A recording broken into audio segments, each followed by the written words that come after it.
Subscribe કરો એ high news India ચેનલને, પછી યુટ્યુબ એપ પર બેલ આઇકોનનું બટન દબાવો અને નિહાળો એ હાઈ ન્યૂઝ ઇન્ડિયા ચેનલ.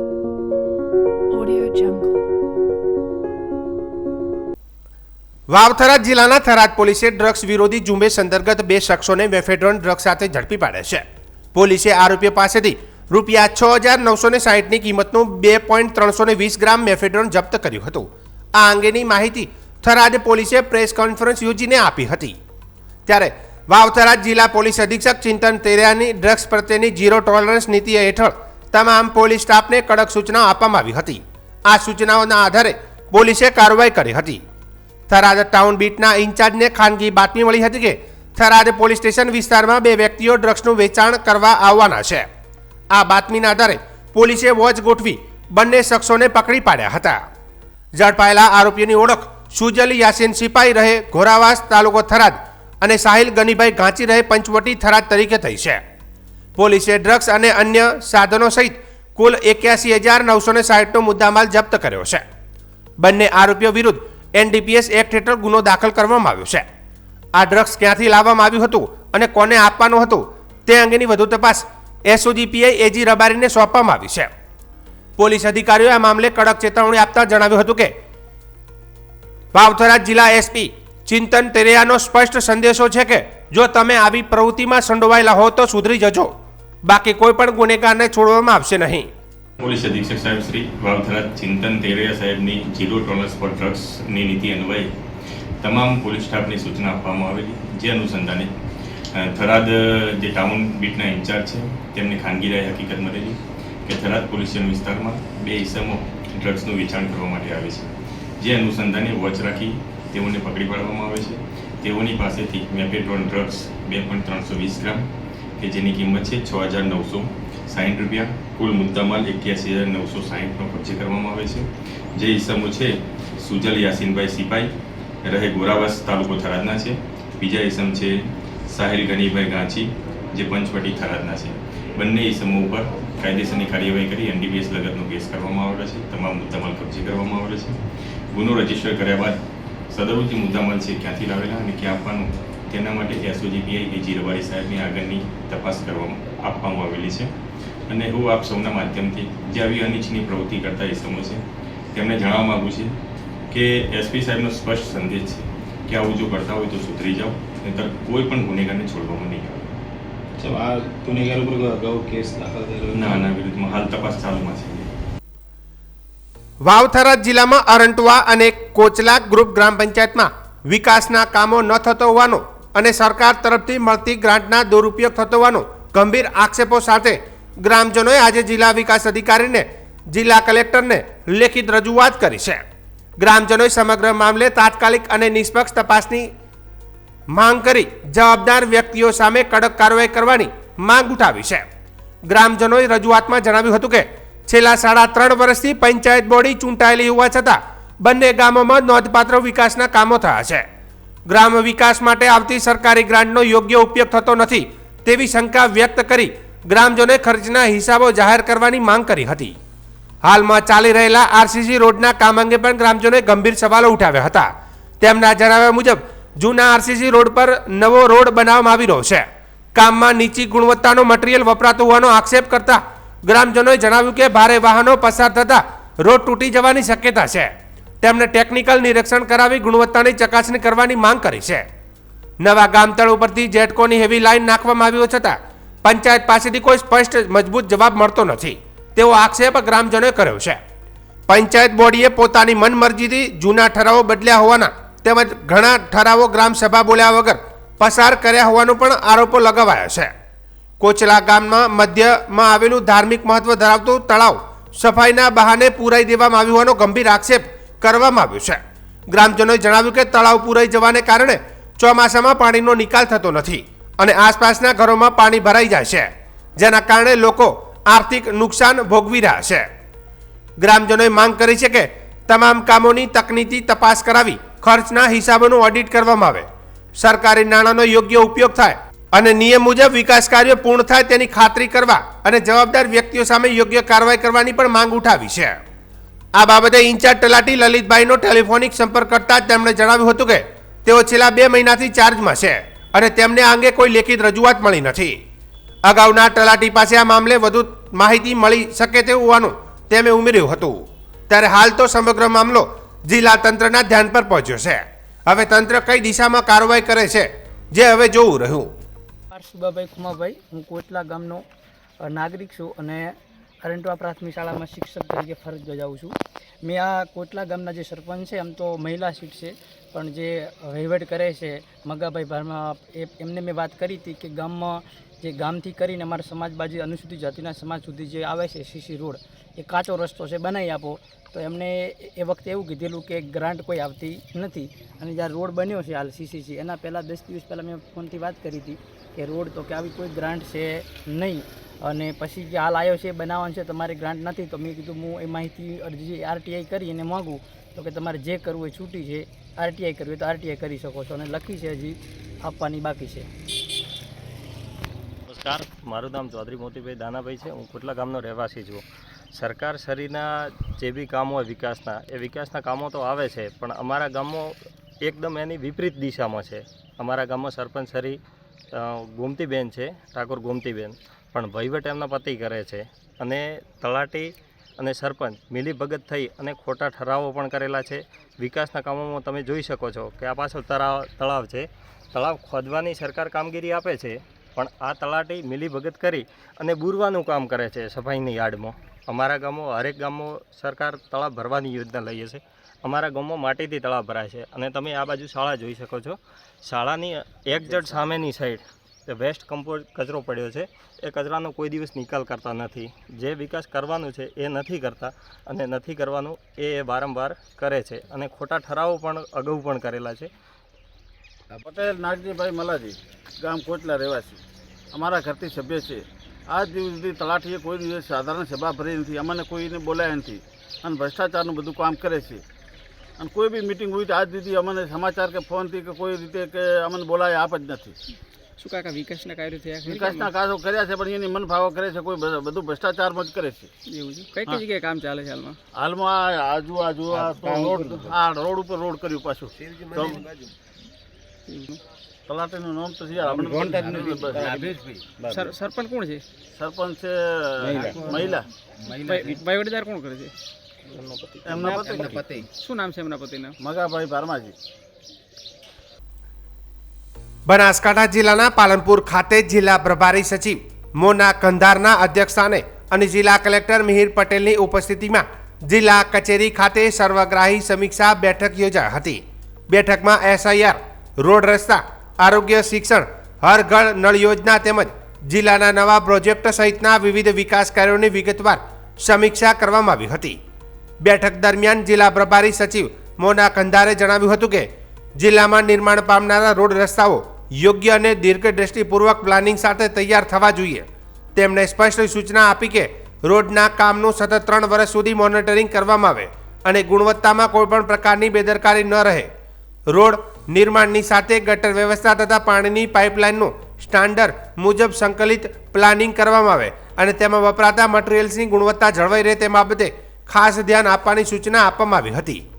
તમામ વિકાસ કાર્યો નક્કી કરેલી સમય મર્યાદામાં પૂર્ણ થાય તે માટે સંબંધિત અધિકારીઓને કડક માર્ગદર્શન આપ્યું હતું. નળ સે જળ યોજના અંતર્ગત દરેક નાગરિક સુધી શુદ્ધ પીવાના પાણી પહોંચે તે માટે અસરકારક કામગીરી કરવા સચિવે તાકીદ કરી હતી. ડેમનું નિયમિત મોનિટરિંગ, સોલિડ વેસ્ટ મેનેજમેન્ટની યોગ્ય અમલવારી અને સ્વચ્છતા અભિયાનને સતત ગતિ આપવા અંગે પણ સૂચનાઓ આપવામાં આવી હતી.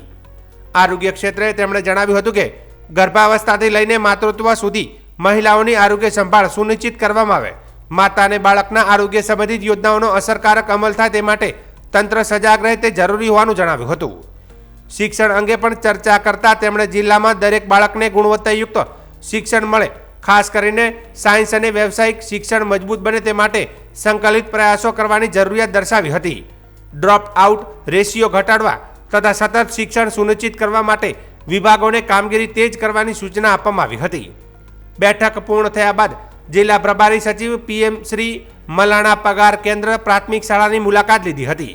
તેમણે શાળાની શૈક્ષણિક પ્રવૃત્તિઓ, સ્વચ્છતા અને સુવિધાઓ અંગે માહિતી મેળવી શિક્ષકો સાથે સંવાદ કર્યો અને ખાસ કરીને ગણિત વિષય પર વધુ ધ્યાન આપવાને વિદ્યાર્થીઓને પ્રેરિત કર્યા હતા. બનાસકાંઠા અને વાવથરા જિલ્લાની આખરી મતદાર યાદી પ્રસિદ્ધ કરવામાં આવી છે. જિલ્લા ચૂંટણી અધિકારી મિહિર પટેલે દ્વારા જાહેર કરાયેલી આ યાદી મુજબ બંને જિલ્લામાં કુલ 24,26,189 મતદારો નોંધાયા છે. મતદાર યાદી સુધારણા કાર્યક્રમ બાદ કુલ 20,864 મતદારોનો વધારો નોંધાયો છે. આખરી મતદાર યાદીમાં બનાસકાંઠા જિલ્લામાં 16,15,102 અને વાવથરા જિલ્લામાં 8,11,087 મતદારોનો સમાવેશ થાય છે. અગાઉની ડ્રાફ્ટ મતદાર યાદીની તુલનામાં બનાસકાંઠા જિલ્લામાં 11,795 અને વાવથરા જિલ્લામાં 9,069 મતદારોનો વધારો થયો છે. ભારતના ચૂંટણી પંચ દ્વારા તારીખ 1/1/2026ની લાયકાતના સંદર્ભમાં મતદાર યાદી ખાસ સઘન સુધારણા કાર્યક્રમ જાહેર કરાયો હતો. આ કાર્યક્રમ અંતર્ગત 19/12/2025ના રોજ મુદ્દા મતદાર યાદી પ્રસિદ્ધ કરાઈ હતી. ત્યારબાદ 19/12/2025થી 30/1/2026 સુધી હક, દાવા અને વાધાઓ રજૂ કરવાનો સમય અપાયો હતો. તારીખ 19/12/2025થી તારીખ 10/2/2026 દરમિયાન સંબંધિત મતદાર નોંધણી અધિકારીઓ દ્વારા રજૂ થયેલા તમામ હક, દાવા અને વાધાઓની સુનાવણી હાથ ધરી નિયમ મુજબ નિકાલ કરાયો હતો. મતદાર યાદી સુધારણા કાર્યક્રમ પહેલા કુલ 26,24,952 મતદારો હતા, જેમાંથી મરણ, સ્થળાંતર અને ડુપ્લિકેટ નામ જેવા કારણોસર 2,19,627 મતદારોના નામ કમી કરવામાં આવ્યા હતા. બૃહદ બનાસકાંઠા જિલ્લાની 9 વિધાનસભા વિસ્તારના મતદારો પોતાનું નામ ચકાસી શકે તે માટે અંતિમ મતદાર યાદી જિલ્લા ચૂંટણી અધિકારીની કચેરી, મતદાર નોંધણી અધિકારીની કચેરી, મદદનીશ મતદાર નોંધણી અધિકારીની કચેરી તેમજ અન્ય સૂચિત જાહેર સ્થળોએ ઉપલબ્ધ છે. આ ઉપરાંત ભારતના ચૂંટણી પંચની વેબસાઇટ અને વોટર પોર્ટલ પર યાદી જોઈ શકાશે. આ સુધારણા કાર્યક્રમનો મુખ્ય ઉદ્દેશ પાત્રતા ધરાવતો મતદાર રહી ન જાય અને પાત્રતા ન ધરાવતા મતદાર સામેલ ન થાય તે સુનિશ્ચિત કરવાનો હતો. સૌને નમસ્કાર. આજે 17મી ફેબ્રુઆરીના રોજ મતદાર યાદી ખાસ સઘન સુધારણા કાર્યક્રમ એટલે કે જેને આપણે SIR કહીએ છીએ તે SIR 2026 અંતર્ગત અંતિમ જે મતદાર યાદી છે એ બનાસકાંઠા જિલ્લાની પ્રસિદ્ધ કરવામાં આવી છે. બનાસકાંઠા જિલ્લાની 6 વિધાનસભાની વાત કરીએ તો ધાનેરા, દાંતા, વડગામ, પાલનપુર, ડીસા અને કાંકરેજ વિધાનસભામાં SIRની શરૂઆત થઈ ત્યારે કુલ 17,77,657 મતદારો હતા. ત્યારબાદ SIRની પ્રક્રિયા અંતર્ગત જે એબસન્ટ, શિફ્ટ કે ડેથ મતદારોના નામ કમી કરી 19મી ડિસેમ્બર 2025ના રોજ જે ડ્રાફ્ટ મતદાર યાદી પ્રસિદ્ધ કરવામાં આવી હતી તેમાં કુલ 16,03,307 મતદારો હતા. ત્યારબાદ SIRની પ્રક્રિયા અંતર્ગત કુલ 17,948 જેટલા મતદારોના નામ કમી થયેલા છે, જેમાં ફોર્મ નંબર 7ના આધારે કુલ 3,023 મતદારોના નામ કમી થયેલા છે તથા ફોર્મ નંબર 8 અને અન્ય જે કારણો છે એમાં મળી અને કુલ 17,948 મતદારોના નામ કમી થયેલા છે. સામે 29,743 જેટલા નવા મતદારોના નામ એડ થયા છે. આમ જે આખરી મતદાર યાદી પ્રસિદ્ધ થઈ છે તે અંતર્ગત બનાસકાંઠા જિલ્લામાં કુલ 16,15,102 મતદારોની યાદી પ્રસિદ્ધ કરવામાં આવેલી છે. આ સાથે મળી અને જો સમગ્ર બૃહદ બનાસકાંઠા જિલ્લાની વાત કરીએ તો SIRની પ્રક્રિયા શરૂ થઈ તે પહેલાં એટલે કે પ્રી ડ્રાફ્ટ સમયમાં 26,24,952 મતદારો સમગ્ર બૃહદ બનાસકાંઠા જિલ્લાની 9 વિધાનસભા વિસ્તારમાં હતા. ડ્રાફ્ટ મુસદ્દા યાદીમાં 24,05,325 મતદારો હતા. 42,861 મતદારો નવા એડ થયા છે તથા કમી થયેલા મતદારો 21,997 હતા. આમ આજરોજ 17મી ફેબ્રુઆરીના રોજ જે આખરી મતદાર યાદી તેમાં સમગ્ર બૃહદ બનાસકાંઠાની 9 વિધાનસભામાં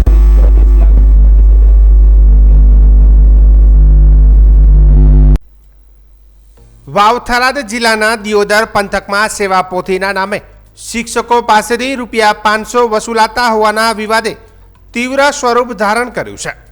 તાજેતરમાં સોશિયલ મીડિયામાં એક વિડીયો વાયરલ થયો હતો, જેમાં શિક્ષકો પાસેથી સેવા પોથી માટે રૂપિયા લેવામાં આવતા હોવાના દ્રશ્યો સામે આવ્યા હતા. સમગ્ર મામલે હવે તાલુકા પ્રાથમિક શિક્ષણ અધિકારી પ્રકાશભાઈનું નિવેદન સામે આવ્યું છે. ટીપીઓ પ્રકાશભાઈએ જણાવ્યું કે સેવાપોથી માટે કોઈ સરકારી ગ્રાન્ટ આવતી નથી અને ઉઘરાણા અંગે ઓફિસ અજાણ છે. સેવાપોથી શિક્ષકે જાતે લાવવાની હોય છે. આ માટે કોઈ ફરજિયાત વસૂલીનો નિયમ નથી. જો કોઈ સંઘ દ્વારા આયોજન કરાયું હોય તો તેની જાણકારી અમને નથી, તેમ તેમણે જણાવ્યું. તેમણે વધુમાં કહ્યું કે ઘટના સમયે તેઓ હાજર નહોતા અને સમગ્ર મામલે તપાસ કરવામાં આવશે. જો કોઈએ ગેરરીતિ કરી હશે તો જવાબદાર સામે યોગ્ય કાર્યવાહી કરવામાં આવશે, તેમ પણ તેમણે ઉમેર્યું હતું. વિડીયો સામે આવ્યા બાદ શિક્ષણ શાખાની કામગીરી પર અનેકો સવાલો ઊભા થયા છે. જો શિક્ષણ વિભાગને વસૂલાત અંગે કોઈ જાણ નહોતી તો પછી શિક્ષકો પાસેથી ₹500 કોણ અને કયા હુકમ હેઠળ વસૂલ્યા? શું આ વસૂલાત સંઘના નામે કરવામાં આવી હતી કે કોઈ વ્યક્તિગત સ્તરે? કેટલાક શિક્ષકોમાં આ મુદ્દે અસંતોષ જોવા મળી રહ્યો છે. તેમનું કહેવું છે કે નવી નિમણૂક બાદ સેવાપોથી માટે રકમ ચૂકવવી પડી હતી. જો કે સત્તાવાર રીતે હજુ કોઈ લેખિત ફરિયાદ નોંધાઈ નથી. હાલ સમગ્ર મામલો ચર્ચાનો વિષય બન્યો છે. હવે શિક્ષણ વિભાગ દ્વારા થનારી તપાસમાં શું બહાર આવે છે અને વસૂલાત પાછળનો સત્ય શું છે, જે હવે જોવું રહ્યું. આમાં તો કાર્યક્રમમાં તો એવું છે કે સેવાપોથી જે આપણા નવા વિદ્યાશાખો જે આવતા હોય એમને આપણે સેવાપોથી આપણે ભરીએ છીએ. સેવાપોથી ભરવા કે ઓફિસમાં કોઈ પણ રૂપિયાની ગ્રાન્ટ આવતી નથી. એક તો બીજું કે સેવાપોથી માટે કોઈ ઉઘરાણું કાથી ઓફિસ તરફથી ઓફિસામાંથી અજાણ છે. ઓફિસામાં કોઈ જાણતી જ નથી. આ શિક્ષકોને બેસાડી મેં મિટિંગ પણ કરી છે. મિટિંગ કરીને એમને જરૂરી સૂચના પણ આપી હતી કે ભાઈ આપણે આ રીતે છે, સેવાપોથી મસ્ત રીતે ભરજો. અને એક સેવાપોથીની ઓરિજિનલ અને એક ડુપ્લિકેટ એમ આપણે 2 સેવાપોથી આ લોકોને મારી જોડે ભરાઈ છે. હવે એ કોને આયોજન કર્યું છે શું છે એની હું તપાસ હજુ કરું છું. પણ મને થોડું ઘણું જાણવા મળ્યું છે કે સંઘ થ્રુ એમ કે આ કંઈક આયોજન કરવામાં આવેલું હતું એમ.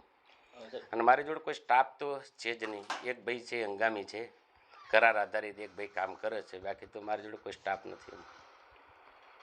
સર વિડીયો આપણી કચેરીનો જ છે અને ક્યાંક ₹500 લેતી હતીની વાત પણ અંદર શિક્ષક કહી રહ્યા છે. એ તો અમે કંઈ જાણતો નથી. લેતા દીધી હતી અહીં ઓફિસમાં કશું કંઈ લેવામાં આવતું નથી, કાયમથી લેવામાં નથી આવતું. અને કોઈક વાત કરતા હશે તો મને ખબર નહીં, હું તપાસ કરું પછી મને ખબર પડે કોઈ એવું કંઈક બન્યું હશે તો હું જોઈશ તપાસ કરીને પછી કહું આપને.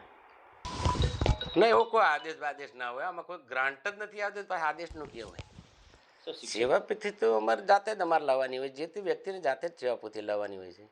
પણ આ તો મારું એવું માનવું છે કે મને થોડુંક જાણવા મળ્યું છે કે ભાઈ સંઘ થ્રુ કંઈક આ આયોજન કંઈક કર્યું હશે અને સંઘ લોકોએ આયોજન થ્રુ એમને કંઈક એમની રીતે કર્યું છે એમ.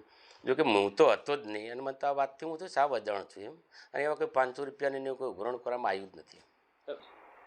નહીં એ તો પણ હું હતો જ નહીં, પછી મને ખબર જ ના હોય કોને ગાઢ્યા શું ગાઢ્યા એમ. એ તો હું તપાસ કરું છું ને કોને કર્યું શું કર્યું એ તો તપાસનો વિષય છે ને. હું તો તપાસ કરું છું. તપાસના અંતે મને ખબર પડે ને એનું તો શું ખબર પડે એમ કે બે આ ઉઘરાણું કોને કર્યું શું કર્યું કે છે કે નથી તો ત્યારે ખબર પડે. તપાસ ચાલુ છે. સર ગઈકાલે પણ આપણા વિરોધમાં એક જાગૃત નાગરિકે અરજી કરી છે. એક ટીપીઓ કચેરીમાં ખુદ ટીપીઓ અધિકારીના એમના કર્મચારીઓ પણ શિક્ષકો જોડે પૈસા લે છે. આ બાબત લઈને અગાઉ પણ એમને કેવા આક્ષેપો કર્યા કે તાલુકા ના કોઈ ચાલતું જ નથી. કોઈ ઉઘરાણું જાય છે ને ઉઘરાણું એમ. આ તો શિક્ષણનું દામ છે, એમાં છે ને ઉઘરાણું એમ. અહીં તો ચા બધું અમે જાતે જ કરીએ છીએ ને અમે કોઈ શિક્ષકને કોઈ હોય તો કોઈ પુરાવો લાવશે જોઈશું. બાકી અહીંયા કોઈ ઉઘરાણા નામે છે જ નહીં. આ તો શિક્ષણનું દામ છે. શિક્ષણના દામમાં કોઈ ઉઘરાણું થોડું હોય એમ. આપણા નામ જો અરજી કરી છે. અરે નામ જો અરજી કરી છે તેમની જોડે આધાર પુરાવા છે તો પછી જોઈશું, રજૂ કરશે તો તે પડશે. સુરત એરપોર્ટ પરથી 6.18 કરોડ રૂપિયાના 17 કિલો 8 ગ્રામ પ્રતિબંધિત હાઇડ્રોવીડ ઝડપાયો હતો. 22 ડિસેમ્બરના રોજ ઝડપાયેલા આ હાઇડ્રોવીડ અંગે વધુ તપાસ કરતા પોલીસે ચેન્નઈ નિવાસી 2 આરોપીઓની તમિલનાડુમાંથી ધરપકડ કરી ટ્રાન્ઝિટ રિમાન્ડ પર સુરત લાવવામાં આવ્યા છે. ક્રાઇમ બ્રાન્ચની તપાસમાં સામે આવ્યું હતું કે આ આંતરરાષ્ટ્રીય ડ્રગ નેટવર્ક ચેન્નઈ અને બેંકોક વચ્ચે સક્રિય હતું.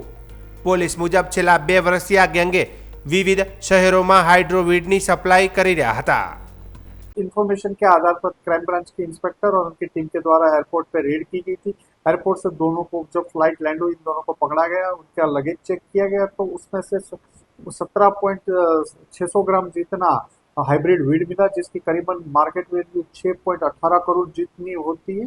और ये दोनों बैंकॉक से लेके आए थे, पहले भी फ्रिक्वेंट फ्लायर है, काफी ट्रिप लगा चुके थे ये दोनों कैरियर भी। क्राइम ब्रांच की टीम ने इन्वेस्टिगेशन में एक पूरा सिंडिकेट का पूरा नीचे से बॉटम टू टॉप तक में आज थानागनी को अरेस्ट तमिलनाडु चेन्नई से आइडेंटिफाई करके किया गया है। उसकी ट्रांजिट रिमांड लेके यहाँ लाया गया है और फर्दर उसकी पूछताछ चालू है।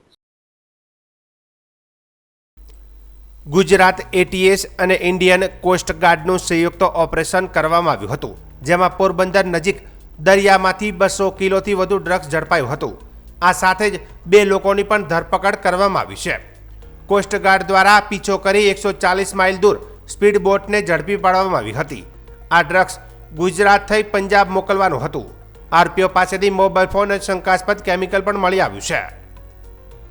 માહિતી મળી હતી એ મુજબ લગભગ 15 અને 16 એની નાઇટ અને મોર્નિંગ સુધીમાં એક સ્પીડ બોટમાં ડિલિવરી થવાની છે એ બાતમી મળી હતી। એ બાતમી આધારે કોસ્ટગાર્ડના જે અવેલેબલ શિપ્સ હતા એમાં કોસ્ટગાર્ડની અને એટીએસની ટીમ બંને રવાના થઈ અને જે બાતમીવાળી જગ્યા છે એના ઉપર લગભગ સતત લાંબા સમય સુધી થોડો વોચ રાખવામાં આવેલો અને એક શંકાસ્પદ કારણ કે એ એરિયામાં થોડી ફિશિંગ ઓછી થાય છે તો એક નાની સ્પીડ બોટ ત્યાં જોવા મળી। બહુ નાઇટનો ટાઈમ હોય, પિચ ડાર્ક હોય, કોસ્ટગાર્ડની બોટ દ્વારા એને ચેસ કરવામાં આવેલો અને એ બોટને પકડી પાડવામાં આવેલો। એમાંથી 2 માણસો મળી આવેલા, જે કે અબ્દુલ મજીદ સન ઓફ ઇસ્માઇલ રહે ચાભાર કોનાર અને બીજો પણ અબ્દુલ સત્તાર સન ઓફ કાદર બક્ષ રહે ચાભાર કોનાર, ઈરાનના બંને રહેવાસી છે।